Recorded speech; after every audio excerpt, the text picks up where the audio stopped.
Hi guys, good morning. This is Dan. Welcome to my channel, Engelgeist. For those of you that are new, welcome. For those of you that are returning, welcome back. For those of you that support me over on Patreon, thank you so very much for your subscriptions. I greatly appreciate them. This is the daily forecast for all signs. It is a broad spectrum reading, so I do speak in broad terms, and you have to figure out if and where it fits in your life. If it doesn't fit or make sense to anything you're dealing with right now, that's okay. It doesn't mean anything's wrong or broken. You just might be working on something different at this time. It's originally created for Thursday, the 27th of October, but it's not solely set for that date. If you're watching it on a different date or it shows up in your feed, I believe readings have a way of finding themselves, to us when they're needed. So don't get caught up in the date. For those of you that are new, please check out the drop-down menu underneath any of my daily videos. In there's some information just on general housekeeping stuff, what I want you to think about when utilizing my channel, what decks I'm using, how to follow me on social media or contact me for a private reading, and also how to support the channel. Easy ways to support the channel. Please hit that thumbs up button. Subscribe to the channel, leave a question or comment, or share the video out. I greatly appreciate all that stuff. So let's get into this. I will be referring back to cards you may not see in this video that are from the Sunday underpinning reading, which is the Sunday reading for the week, which is kind of the underpinning energy or the energy that's happening at a deeper level than these cards, right? So if you want to see that populates in the lower left-hand corner at the end of this video. All right, so let's see what's going on. We have the Seven of Wands. So basically, it's worth fighting for. That's what I'm going to say right out of the gate. Holding our ground, holding our truth. Wands being that of fire. We've seen this card a fair amount so far this month with this deck. I think this is like the third or fourth time she has come out. She doesn't necessarily feel like she's fighting to me. She's the most peaceful Seven of Wands I've ever seen in my life, right? As far as the design of this deck. But she's in alignment and in a truth of who she is. She feels centered to me, even though she's a seven card. Seven cards oftentimes feel like just a little bit of disruption before the balance of the next card, which would be an 8 in any of the suits. You have the Seven of Wands, the Seven of Swords. There's just a lot of, I don't know, even the Seven of Cups represents confusion before you reach sort of the clarity of the Eight of Cups, even if that's of walking away. With this Seven of Wands, though, I feel like she's pretty unclear. She knows what she wants. She knows what she desires. She knows what's to be true for herself. And she's kind of holding on to that. She's towing that line. She's standing behind that, holding her ground. Standing up for what she sort of believes in or knows to be right is kind of my feeling, right? Without much argument. The Seven of Wands is often depicted like in a fight or a struggle, usually with us winning, right? That's kind of the indication of the traditional Rider-Waite. One foot of his is on higher ground, meaning we may have the upper hand in the fight or in the struggle, and we just have to see it through to the end, not give up. So there is that aspect to this. Like if we hold true to what we know to be true inside, our internal truth, our wisdom, our spiritual awareness of what it is we might need or desire, I believe that we can have it. We just have to stand behind it, wholeheartedly. Live in that truth, accept that truth, make sure that truth is maybe heard or, and not from a place of aggression with this card. It's just from a place of centered clarity. I always mention this grapefruit over her head, that circle over her head.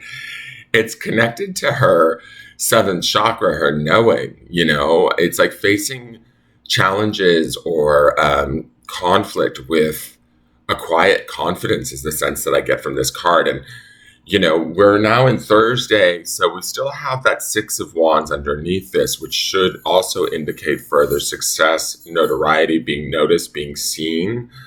This could be about being seen in a way where we might feel a little vulnerable because we have to talk about or express how we truly feel or what we truly want. But having the courage to do that and facing the challenge of doing that empowers us, right? It is our truth. And the triangle that's behind her to me feels like, even though triangles are three-sided, I feel like it's the mind, body, spirit connection of being in alignment with what we truly want or what we truly desire, and then standing up for that or speaking that truth. The Six of Wands underpinning this speaks to the idea of that being seen by others and maybe well received or heard, right? There may be some patience involved. I don't know why I don't necessarily get patience from the Seven of Wands, but I feel like this woman is very patient. And so we might have to kind of just hold our position and be patient and wait, knowing our truth and our spiritual answer or desire, and allowing that to be maybe seen, accepted, or taken in through that Six of Wands that underpins this. Remember, at the end of the week, we have the Eight of Swords. So that also might be some of the trepidation that this seven presents too, is kind of the feeling of, will they or won't they get it? Are they or aren't they going to understand? Will they or see my point? That's kind of maybe the vibe that I'm getting here. But stay more in that Six of Wands, because we still have that influence there. Stay more in that idea of success, celebration, being understood, seen, and appreciated. And stay true to what you know to be true with the Seven of Wands. Now let's go to the Wild Mystic Oracle card. Oh my gosh, we've seen this guy a lot too. It's Protect. It's the koala. Now with her, this is traditionally a card of fighting, and this is protection, right? But the koala doesn't want to fight necessarily, right? The koala will oftentimes retreat. And this card, because I've read it so many times, it's about sort of like yesterday's card was care and the aspect of Cancer, right? This is also, this idea of protection isn't necessarily protecting us from evil. It might be just protecting us in a way that's the continuation of that self-care of whatever we've got going on. So let me read koala to you.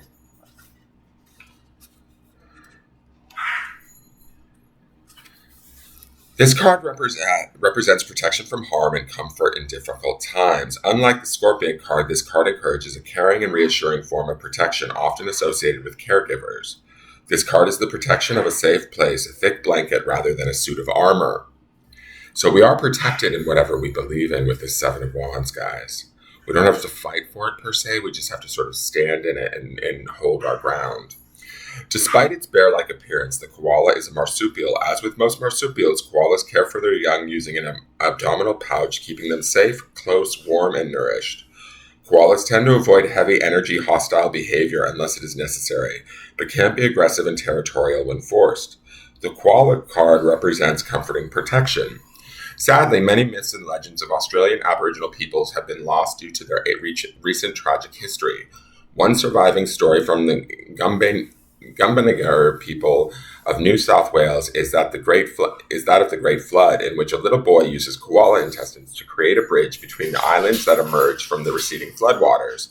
After the bridge was built, the people of Africa joined those of Australia, and the different Aboriginal tribes were born. Much like modern conservation efforts to keep the koala from extinction, this card promotes conservation of nature, protection of culture, and caring for others. Protection of culture could also be the Seven of Wands, very much so, guys.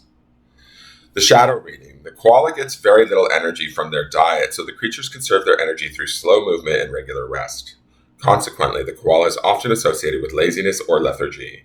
A shadow reading of this card may indicate protection without teeth. It is an offer of safety and comfort without substantiating the offer with action, care, effort, and defense. Correspondences are earth. The flora is eucalyptus, angelica, calendula, and motherwort. The stones are cat's eye, carnelian, chlorite, fluorite, lapis lazuli, and peridot. And the spellwork is protection of a loved one, the blessing of a new child, and dispelling of nightmares. Now let's go to the clarifiers. First one out is Six of Swords. Moving to calmer thoughts, waters, remaining calm, moving forward, holding our line, keeping the truth, protecting that. It's a sense of security and balance within our thoughts and how we communicate. Careful communication could be key today, so keep that in mind. We have the Empress, who I love. She's a connection to Venus, Taurus, the Earth, motherhood, fertility, abundance. She has everything she needs. to stay grounded and centered while she stands behind whatever her truth is. She deserves the highest of good, and she knows that. We also have that 3 connection here because it's the 3rd card of the major arcana and the 3 of the triangle here, the mind, body, spirit connection.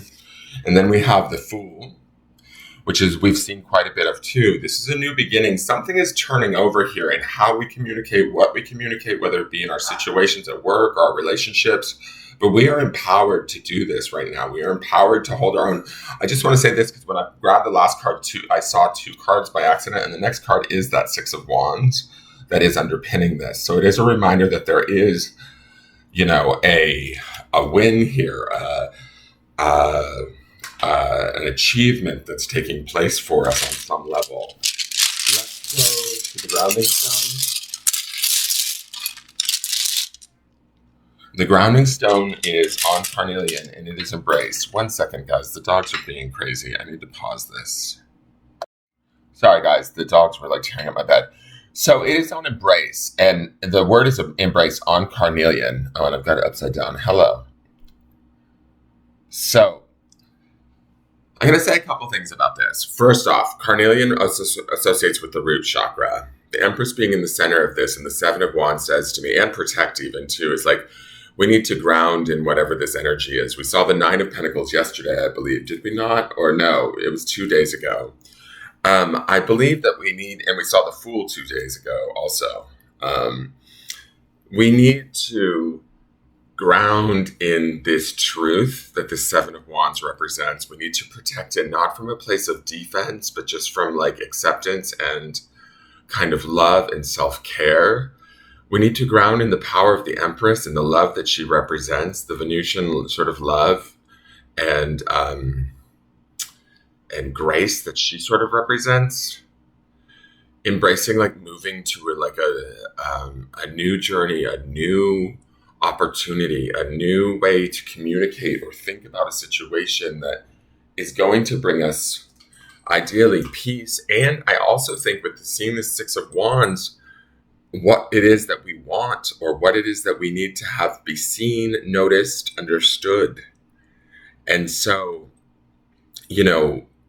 yesterday's word or grounding stone was faith. And I think this embrace is kind of embracing ourselves, our needs, what it is we want and desire, and believing in that and holding true to that and understanding that. That's kind of the Empress's influence in the center of this. Is she's you guys have heard me in the last few days where I've been on this diatribe about I am the Empress. It's stepping up into our power, stepping up into our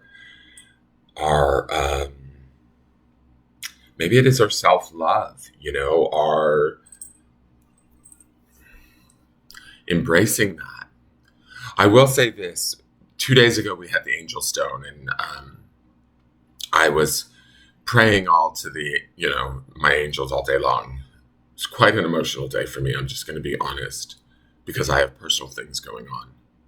This white swirl in the embrace card almost reminds me of a wing or spirit still working around us, right? As we go through these transitions. So for me personally, and I'm going to just put it out there because it might make sense for some of you also, is it's still a reminder that, our angels, our guides, our spirit, our higher self even is at work in all of this. And to embrace and trust that, to have faith in that, and to enjoy the process, to remember the underpinning stone this week is enjoy, right? So although this might be a transition for us that might feel different, uncomfortable, new, it is about enjoying this process or this transition at some level. So try and keep that. And that would be the Fool's influence here, where he's just yes, let's do this. It's a new dawn. It's a new day. It's a new way of perceiving myself. It's a new way of standing in my power. Let's go for it. And remember, I'm going to take us back to the Sunday reading. The Sunday reading's Mystic Oracle card was wisdom, right? So there is a new awareness or a new knowledge, a new understanding that we're gaining this week that we also could be embracing and taking on and moving forward with, especially with that 6 of Swords and that Fool card there. And we should be moving forward with confidence and security with the Empress's influence in all of this, right? So that is your reading today. I hope you enjoyed it. Sorry for the pause in the middle of it. Please like, share, comment, subscribe. I look forward to seeing you guys tomorrow to see how, what comes next. And, share the video out, do all of the stuff I need you to do. And I look forward to seeing you tomorrow. All right. Have a wonderful day and take care. Bye-bye.